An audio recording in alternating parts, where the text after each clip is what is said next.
And hello YouTube, and welcome back to another episode of The Zone TV Movie Entertainment with me, your host Jonathan. Once again, bringing you my thoughts and review for the brand new Disney Plus show, The Mandalorian. Star Wars The Mandalorian. Finally, a true Star Wars TV show that can rival against those Star Trek guys. Just kidding, I love Star Trek. Not as much as Star Wars, but I still love them. Anyway, I was very interested about this because I was like, okay, this is new territory for them. I mean, they had done cartoons and, before Clone Wars, Rebels, Resistance. They have done those shows. But to do a true live action Star Wars show, I was like, I don't know. I mean, this is more Star Trek territory. This is why I always felt that Star Trek always fails at the movies. Is because they kick ass in TV. And I always thought, hey, Star Wars is the king of movies, when it comes to star stuff up there in the movie theaters. I'm not sure if they can pull it off here in this new show. Well, I was wrong, and I'm glad I was wrong, because The Mandalorian is such a different thing. It's so cool. First of all, there's only been one episode, so, I can't really say it's so cool, but so far, it's awesome. First of all, if you know what the Mandalorians are, you have to go watch Clone Wars. You have to watch Rebels. You have to, that historic stuff is in that. Go check it out because they're kind of like very kind of like Boba Fett. They're bounty hunters, pretty much. That's what they do. And this particular bounty hunter, he's a loner. He just wants to get paid for what he, for every job he does. So we got to see that. We got to see the world of Star Wars at its funnest again. Yes, we've been seeing nothing but the Skywalkers, this and this and that. But this is a whole galaxy of other people, other creatures, and the Mandalorians are other people as well. We always wanted to see what do the bounty hunters do when the Jedis are off doing what they're doing. What do the bounty hunters do? Do they just go get bounties? No, there actually are things in here that they do that, they have, their jobs, but, sometimes some of them can be, completely hardcore where they don't give two crackers. They will kill you for information if they need to. And, of course, they will get their job done. That's no problem there. But we got to see this one Mandalorian whose mission in life is pretty much to, serve a purpose, So his job is to be a bounty hunter. Now he goes on a mission to pretty much capture the most terrifying people in the galaxy. He does that, the first couple minutes of the show. He does his job. He has to do that. Dead or alive, so there's that. And then it goes and he finds about another mission that he has to do. Now this mission, does attract other, bounty hunters as well to come after the same bounty. Typical. Sometimes they would square off, or sometimes they would be like, hey, we can split it. We can split this evenly, if we work together. That's what he did with this one droid. We got to see this droid, who's a bounty hunter as well. Complete badass. That droid was so cool. I'm telling you, this whole episode felt like a movie. It really did. It really felt like they really brought back Star Wars to being awesome again. And yes, I know there are some people out there who hate The Last Jedi. I love that movie. I thought it was very good. There are moments I know I don't like either, but still, I know there are people out there who don't like it, and I understand why. I get it, whatever, but let's move on.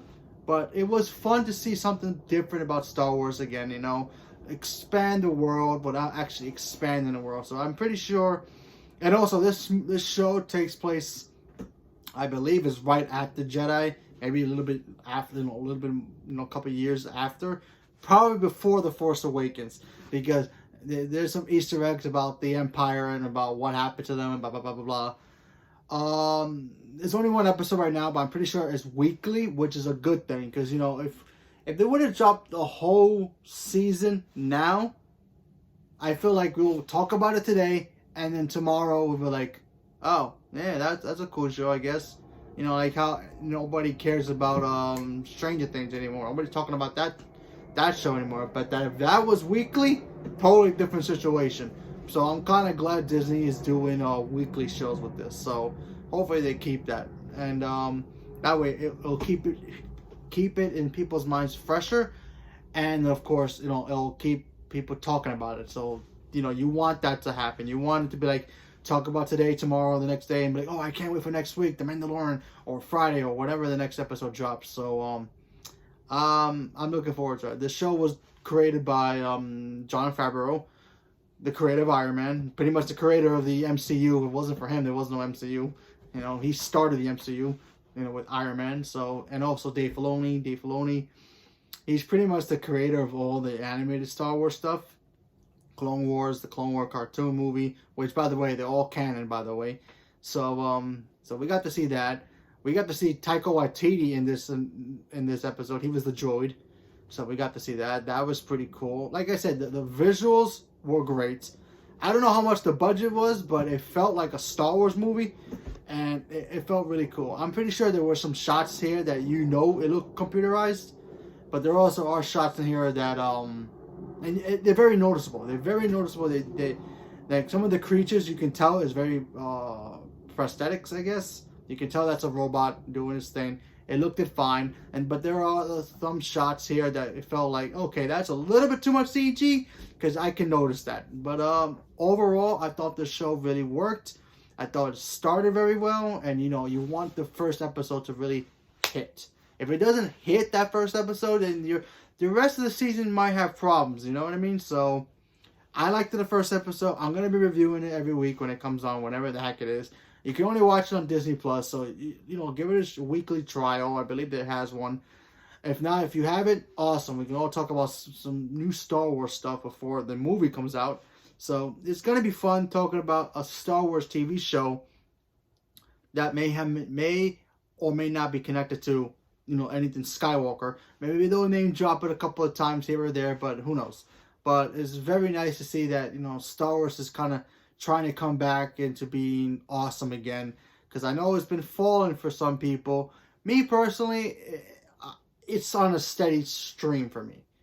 For me, it's been steady. It has little cracks for me personally, but it's been steady for me. I know a lot of people, it's like flatlined, and then like they're starting to give up on the movies, especially the new trilogy. But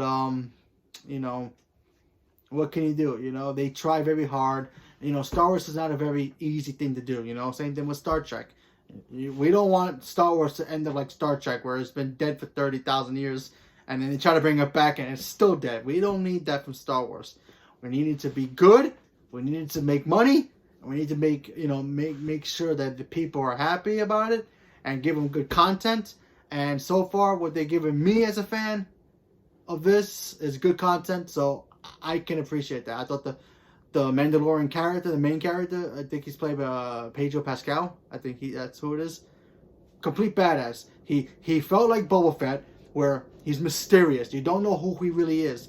And I want this to happen so badly. I do not want to see him take off the helmet. I get it. Yeah, let's see without the helmet. See, this is the problem. If you're a true Star Wars fan, and you love the original trilogy, Boba Fett never took off his helmet. And I know you don't want to compare him and Boba Fett. You don't want to do that. However, Boba Fett was so cool because he was so mysterious. We didn't know who the hell he was. There were times he didn't even speak. And then same thing with this episode. You have the Mandalorian guy. I still don't know his name, by the way, his actual name. Maybe I missed it. He just stands there. There are times he doesn't even speak, and he's so intimidating. It's so awesome. I wanted to be like that. He did talk. He had a cool, deep voice too. But I don't want him to give up his mystery of his helmet. Unless they're gonna cancel the show after it's done, whatever, how many seasons it's gonna get eventually. Then sure, do it, whatever. But for the rest of the show and the season, or this season itself, especially this season, don't take off his helmet. I really hope it doesn't do that, because it's like it takes away the mystery of who these people are. They've always been like that. Obviously in the cartoon, some of them we have seen their faces, obviously. But then when Boba Fett made that cool trend of keep your helmet on, and for one purpose or another, it's a badass way to do it, and it worked. So hopefully he keeps his helmet on, and that's what I really want for this show to move forward, because it keeps the mystery, it keeps him being a badass. And by the way, the guy's skills with blasters, whew, it's like a cowboy, man. It's like a cowboy who literally just walked into a saloon and is like, okay, I see you guys. And then he just goes boom, boom, boom, or whatever it is he does. He's very intimidating.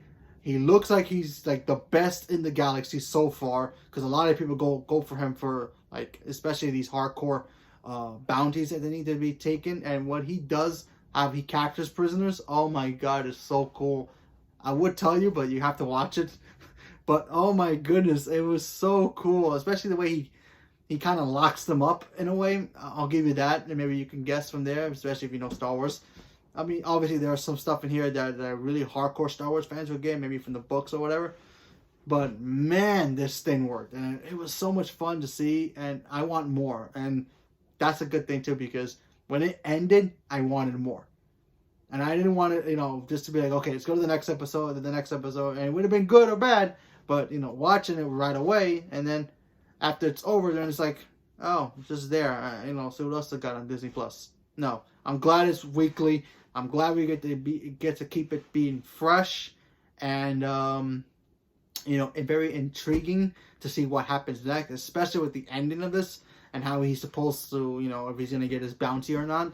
That's up to you to decide if you've seen the episode, and it gives you a itch to want more, and it worked, and I really dug it, and I'm gonna be reviewing it when we get more. So stay tuned. So leave me a comment below. Let me know what you guys thought about the Mandalorian. Did you guys like it? Did you guys think it was cool? Did you guys hated it? Are you guys getting Disney Plus? Are you guys just gonna watch it and then get the free trial and watch it and then that's it, or you guys are gonna be subscribing to Disney Plus and watching it anyway? Leave me a comment below. Let me know. And what do you guys also think about it being weekly instead of being just right away? Do you think that's a better idea, or do you think that they should just stick with Netflix and just drop it all at once? So leave me a comment below. Let me know. Subscribe if you haven't subscribed. Stay tuned for more. Tap that little bell for notifications. And thank you very much, and have a good day.